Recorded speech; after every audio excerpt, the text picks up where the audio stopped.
By submitting and managing your support experience with Quest, you can expect improved response times and increased satisfaction across the board for all types of users.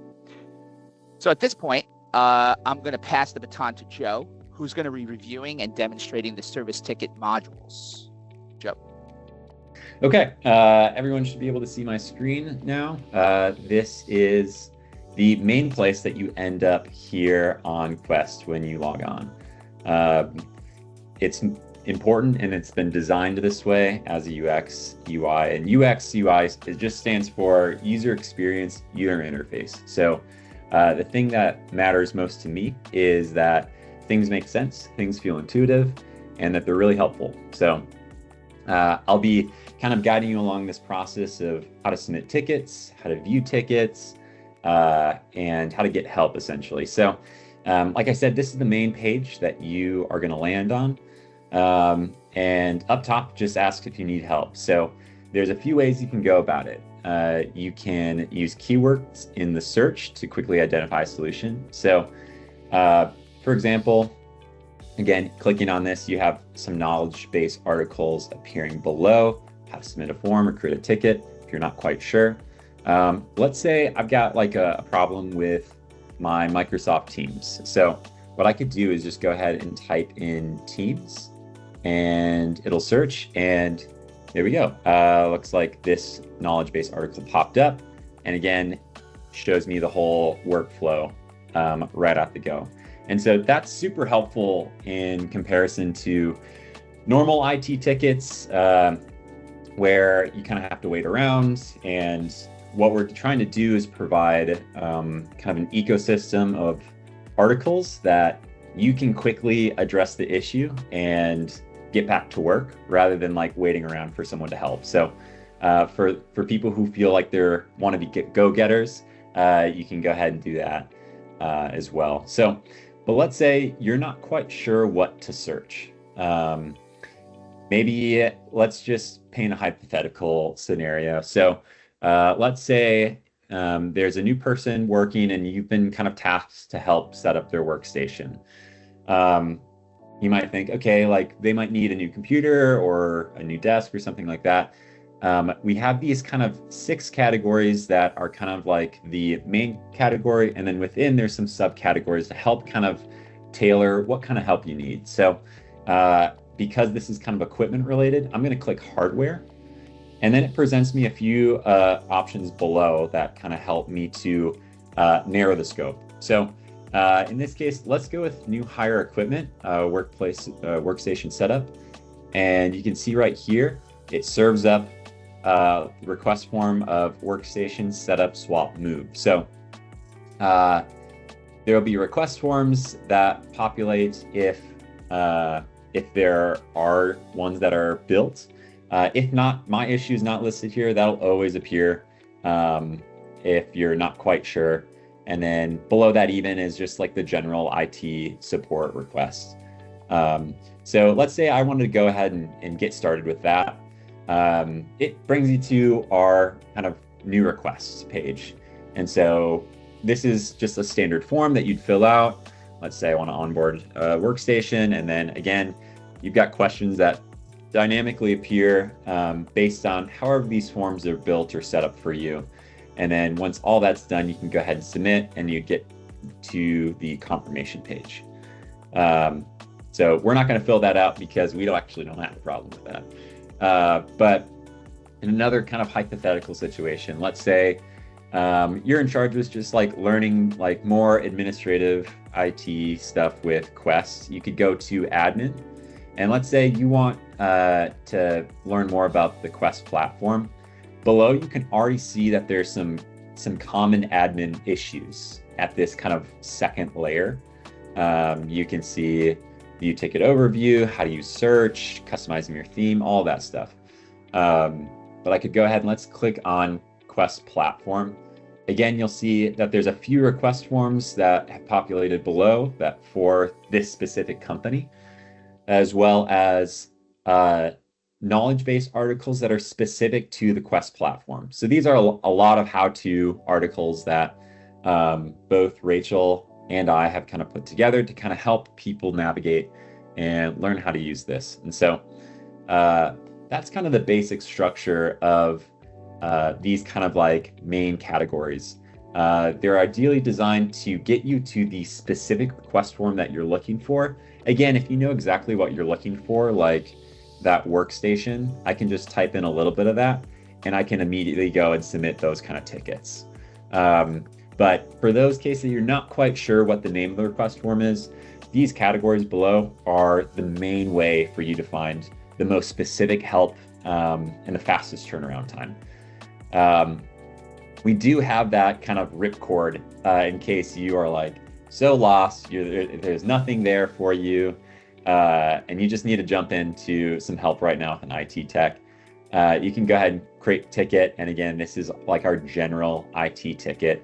You can kind of list like the brief summary, go on with like the more details in the description, adding attachments that you want, as well as you can also add users if you need kind of a little extra oversight. And so let's just say I went here and I wanted to add Brian.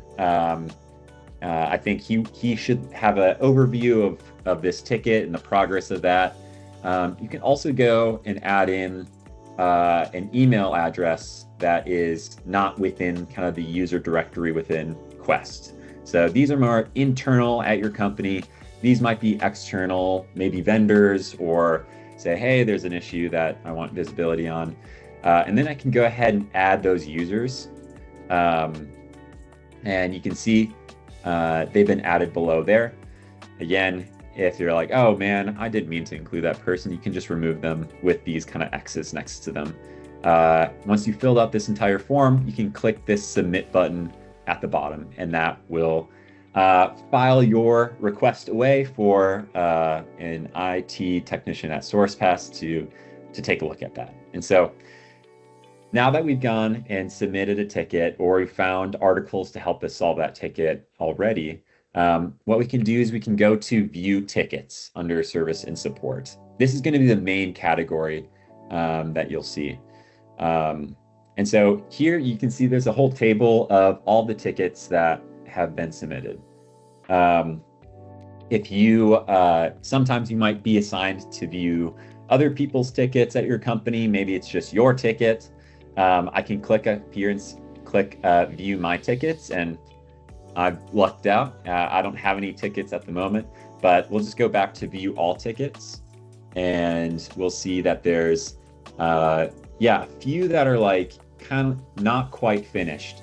What I can do is I can click this quick filter, which will quickly filter out things based on their status. And so we automatically hide all closed tickets because like they're done with, you don't have to worry about them. But if you're ever curious about like, oh yeah, what was that issue that I had, a month ago?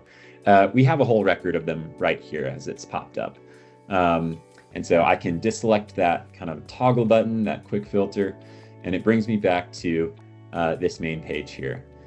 We have additional filters down here where, again, company, there's only one company that we're worked at, so that's grayed out.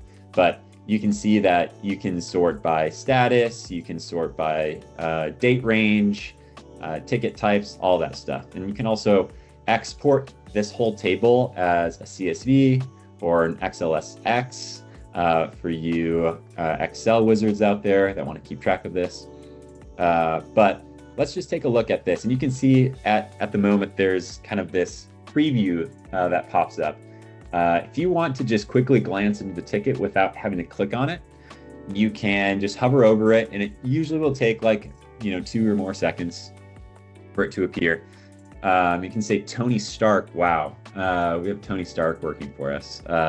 I can help with that. Can you please tell me what the error message is you're seeing exactly? So let's actually click into this right here.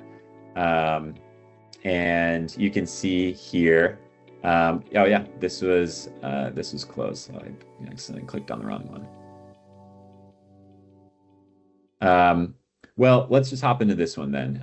So this is a security incident, malware cleaned from the computer. It looks like there's a number of responses in it. Let's say I didn't really have time to, go through all the nuances of a ticket. we have this AI summarization button that you can go ahead and click on, and it will automatically generate based on the conversation below. Oh, here it's shifted over. Oh, that's strange.